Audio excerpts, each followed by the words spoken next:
Alright, as you can see below, and as you probably already know, Man United got knocked out by Grimsby last night on penalties, and it was shambolic. And I think for the first 70 minutes was some of the lowest level of quality and the lack of effort that we saw from Man United. It was embarrassing. I'm not heartbroken. Carabao Cup isn't going to define our season. We couldn't happen what happens last season and win a Carabao Cup and it's all going to be okay. It's not going to make or break our season. But the lack of effort and quality is scary, and a serious bounce back and reaction is needed. Otherwise, we are going to be in trouble here. And I'm not somebody who's blaming the manager, blame the manager, blame the manager. No, that's a lack of professionalism. We went into that game the same way the fan base went into that game, thinking it's a walkover, and that's what the players did. It was a lack of quality, and I think we can go through certain players and we can really say they struggled. And I think the key one to look at here, I think there's two, maybe three key ones as well you can really go with. But I'm going to obviously start with Onana. I think just that was shocking. You could talk about the handball for the second goal. It don't matter because he's coming out spearing somebody again because he makes a decision to come out late. I don't know if he's trying to prove a point, or to be fair, he just does that anyway. He just does it as well. And I've tried to defend him for a while, but it's just hard to. It's hard to when you make decisions like that, because it would have been a penalty if not. And they had an offside goal that was also wrongly disallowed, really, because Maguire clearly plays the ball. So I think, if we're honest, can't really cry about an offside, about a handball, sorry, because it just doesn't matter. It's not really going to do it. And I'm not, this isn't going to be a video that's going to be crazy edited. It's just a quick catch up, and I'd love to hear your guys' comments on it as well. Maybe make me feel like I'm not going insane. But I think also Diallo, I think he really struggled yesterday. I think his lack of kind of quality was starting to show a little bit. And I think he's had good games for us, don't get me wrong, but I think he's had about just as much bad games as he's had good games for us now, if we really want to be honest. And we like Diallo. I like Diallo. I want him to succeed, but it's not me being a hater to say that. And it's the same when I'm going to speak about Bruno. For weeks now, we're seeing Bruno in this 8, but I don't think Bruno fits the 8, but we have to kind of play Bruno. So it's a weird shoehorning factor. And because of Bruno's lack of defensive discipline, not that he doesn't try and he runs hard and he chases, but he leaves that middle open so much. We can't kind of play Mainu in there. He has to play somebody with serious defensive discipline in a way when he plays with Casemiro, just because Casemiro doesn't have the capability to necessarily run around a lot more as well. But also, it's hard to say, but our probably best partnership in there is probably you're looking at a Mainu and a Garte. I actually would really be interested in seeing Mainu and Mount in there as well, and just hear me out. I think Mount's energetic. I think he has quality. He's played in the midfield role before, and I think he will be allowed to be more of an aggressive 8, but I think his running and his more disciplined nature would really complement Mainu a bit more. But listen, I'm just throwing ideas out there. There's no great 2 we've got right now. We need to get a midfielder. But I think Mainu showed yesterday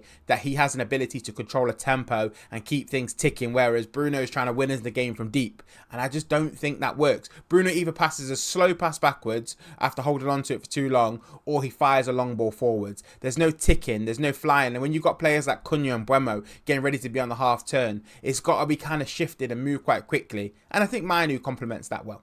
So I personally would definitely be starting Mainu, but he'll probably end up leaving and we'll be in the same boat of crying again.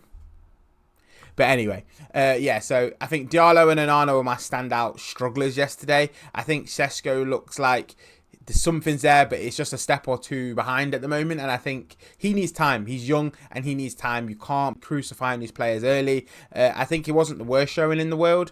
I thought there were signs of he can get into areas and maybe do something. He's a very clean striker of the ball, and that wasn't quite landing for him yesterday. So I think that alone tells you that something will happen and he will step up. And I think you can see why Amarim's maybe reluctant to start him at the moment. I thought Xerxes came on and looked kind of sharp, and I reckon he'll start on the weekend.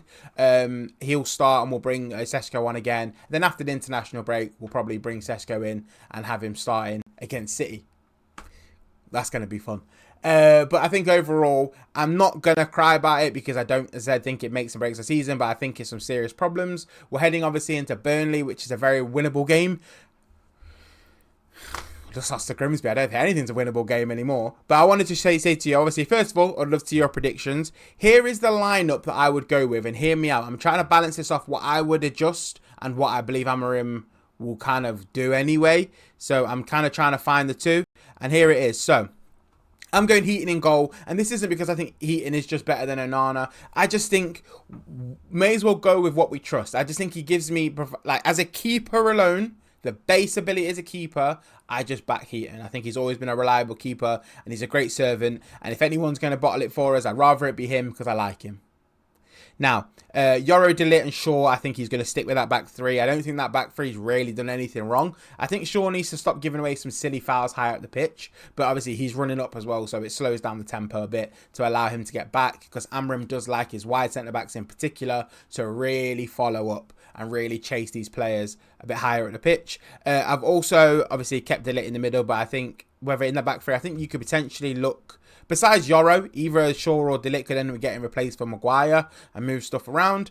The midfield probably looks a bit strange for you here. I've actually gone Mount at right wing back. That is just because Diallo's quality isn't really flying through, and I think he's struggling to start the season at this point in time. He actually looked really sharp against Arsenal, so that's unfair. But Grimsby and Fulham, I think he looked very poor. So I think I actually go Mount there. Mount played left wing back in the second half yesterday, so just hear me out. It's a wild take. But Mount right wing back, his energy and quality, he will always run back for you. Mount will always run for you. He runs all day long. He's more disciplined as well. And I think he'll just kind of get up. And when the ball gets out there, he'll add some mixing, linking up with players and a bit more quality. So I think he kind of adds a bit of defensive and both. So yeah, I really would go Mount. I'm a big fan of Mount this season. But I won't be surprised if he goes Mount in the front three.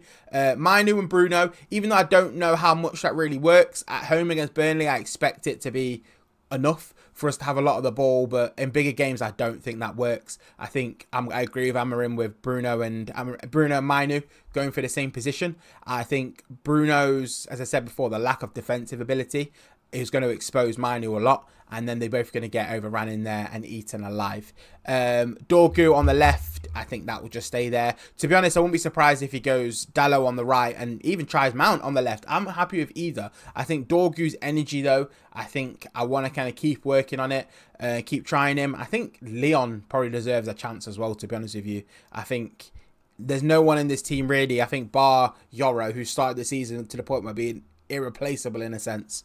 And then obviously Mbeumo and Cunha, and I'm going behind Sesko is what I'm going with. But as I said, I think he might start Xerxes. But I'm hoping for Sesko because I think this is a chance to get a goal or two and kind of really open a team up. I think my score prediction, I'm basing this off two factors. So scenario one, I think we win this 3 or 4-0. If we score within the first 30 minutes, like we failed to do against Fulham, I think we'll open a team up and really score some past them. Or scenario 2, we will lose this game 1-0 if we don't score for the first 30 minutes. That is my predictions, but comment your predictions below. Tell me what you would do with the team lineup. It is there. Nearly got stuck. Let me know what you would do with that and kind of just comment below. This is just a growing community and we're growing depressed, funnily enough. So make sure you like, comment, subscribe, all the usual. Bam, bam, bam, all down below. I'll see you in the next one.